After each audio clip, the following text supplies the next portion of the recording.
Hi, Venetia. For this podcast slash video assignment, I'm going to discuss the article "The Feeling of Learning Can Be a Psychological Illusion" by Dr. Jarek Janio, published in Psychology Today in March 2026.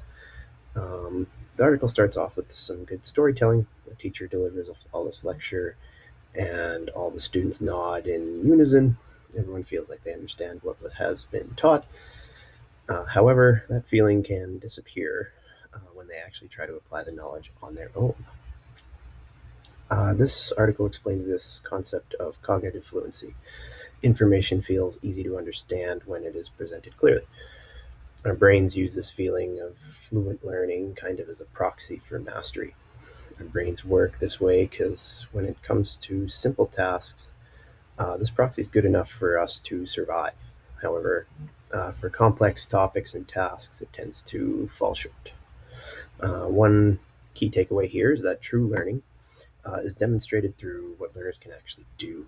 Evidence of learning appears when students can explain concepts in their own words, solve new problems, or apply knowledge in different situations than were presented in lecture.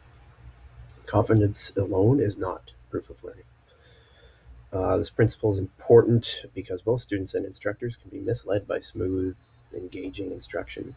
Effective learning often requires what we call desirable difficulties, activities that feel challenging but strengthen long term retention and understanding.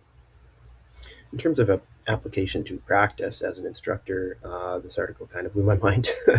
I always tried my best to explain concepts as clearly as possible, and I feel very accomplished when I see the nodding that Dr. Genio described.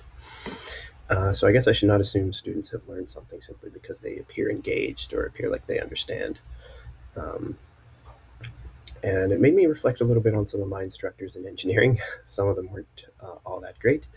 But at the end of the day, it never prevented us from learning the content, whether it was looking to other resources or kind of decoding their teaching methods.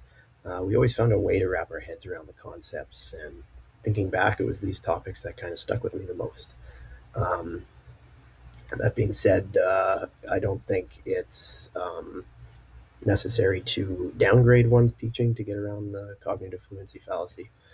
A perfectly delivered lecture that results in much head nodding is a good thing. I think this article just proves that each lecture must be followed up properly. Give the students some exercise, ask the students to explain the concepts in their own words to their neighbor, kind of thing. Make them think and apply the concepts right away so they stick. I think this article is quite reliable because Dr. Jarek Janio holds a PhD and writes about learning and educational psychology quite a bit. If you check his other articles here on Psychology Today, almost everything is about learning and the philosophy of learning. And also, Dr. Janio does cite some peer-reviewed references here from well-known scholars in the philosophy of education. Using the CRAAP framework, the article scores well for currency since it was published this year, authority because of Dr. Janio's credentials, and accuracy because it references these peer-reviewed researches. So I hope you enjoyed my video. I enjoyed this article quite a bit. Thank you very much.